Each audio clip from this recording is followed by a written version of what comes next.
정기적으로 영화 택시 운전사를 소개해드리면서 문재인 대통령이 이 영화를 볼 거라고 생각했는데 예상이 적중했습니다. 이미 지난해 영화 실제 모델인 고 힌츠팬터 기자의 광주묘역을 방문했었고 힌츠팬터 기자가 만든 다큐멘터리를 보고 5.18의 진실을 알게 됐다는 말을 이전에도 여러 번 했기 때문입니다. 어제 고 힌츠팬터 기자의 부인과 함께 영화를 본 문 대통령, 감사의 인사를 잊지 않았습니다. 살아생전에 한국에서 언론상을 받기도 했지만 또 한국의 민주주의가 이만큼 발전하고 또 이 영화를 온 국민이 함께 보게 되었으니 아마 그분께는 최고의 보상이 되지 않을까 싶습니다. 본인은 보실 수 없지만 우리 부인께라도 큰 위로가 되었으면 좋겠습니다. 택시 운전사는 문 대통령이 대통령이 된 후에 처음으로 본 영화입니다. 문 대통령의 영화 코드는 한마디로 인권, 그리고 노무현 전 대통령이라고 할 수 있습니다. 택시 운전사 역시 5.18 광주의 진실을 다룬 인권 영화고요. 대선 후보 시절엔 영화 재심을 보고 약자의 귀를 기울이는 세상을 만들겠다는 의지를 다졌다고도 했습니다. 그리고 영화 변호인과 왕이 된 남자를 보고 노무현 대통령을 떠올리며 눈물 지은 건 이미 유명한 얘기입니다. 자, 그렇다면 박근혜 전 대통령이 본 첫 번째 영화는 뭐였을까요? 많은 사람들이 국제시장이나 명량을 예상하시는데 그 예상을 깨고 바로 뽀로로 극장판 슈퍼썰매 대모험이었습니다. 박 전 대통령은 왜 이 영화를 봤을까요?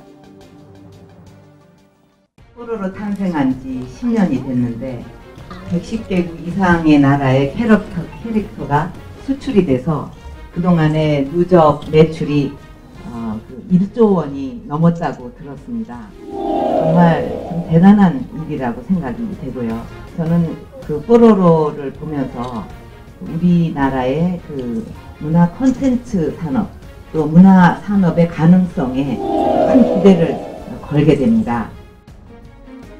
그러니까 한마디로 박 전 대통령이 강조했던 창조 경제를 보여주고 싶었던 것 같습니다. 문화가 있는 날 첫 시행 때도 애니메이션인 너짭 땅콩 도둑을 관람했습니다. 애니메이션을 유독 사랑했던 것 같습니다. 물론 애국 영화를 할 수 있는 국제시장, 명량 인천 상륙작전도 봤고요. 특히 국제시장의 그 유명한 장면, 부부싸움 중에 국기에 대한 경계를 두고 애국심의 증거라고 말해 논란을 빚기도 했습니다.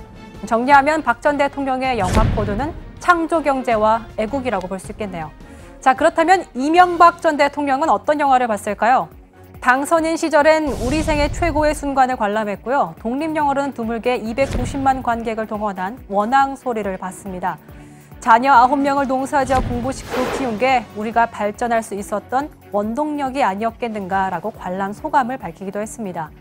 셀러리맨의 신화라고 불렸던 이 전 대통령다운 평가라고 볼 수 있겠는데요. 이 전 대통령의 영화 코드 성공 신화로 정리하겠습니다.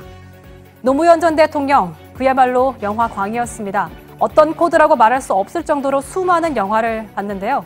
왕의 남자, 맨발의 기봉이, 괴물, 밀양, 화려한 휴가 등 일정한 패턴을 찾기가 어렵습니다. 한마디로 다양성이라고 볼 수 있을 것 같습니다.